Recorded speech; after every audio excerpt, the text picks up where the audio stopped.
Good evening, this is your Mayor Col Murray with another council meeting report. This evening we had quite a large agenda actually, which we were able to move through fairly quickly, thanks to some good concise debate from the councillors and some fairly basic reports. But some of the ones I'd like to bring to your attention is there was a strongly supported motion to call for expressions of interest as part of a selection process for an architect to bring our performing arts centre and cultural precinct up to a shovel-ready stage.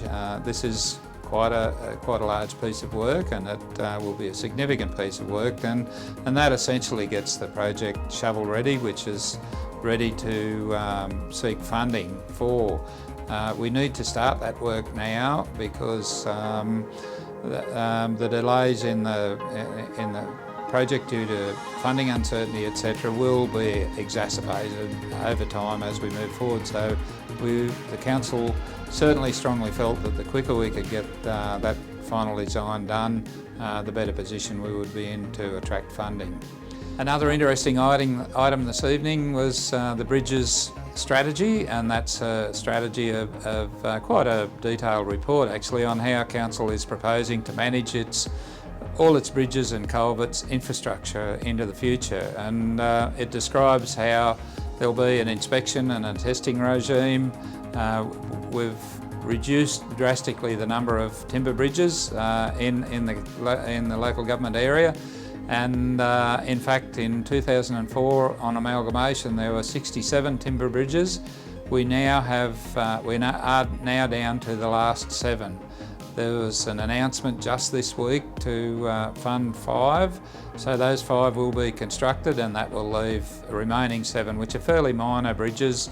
And it was very pleasing and very satisfying that we're able to get those major pieces of transport infrastructure rebuilt to keep our farmers and all our commodity producers productive and effective, and allow things like B-double access, which farmers really need to be properly productive for things like livestock transport, grain, fertiliser, etc. So that was strongly supported by the council.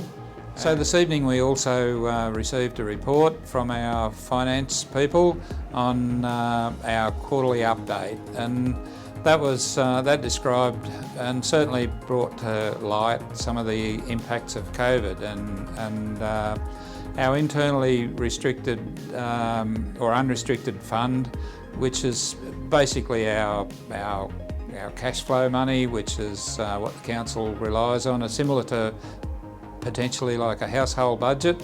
So those funds are currently predicting a reduction of around $2.5 million at the end of the financial year.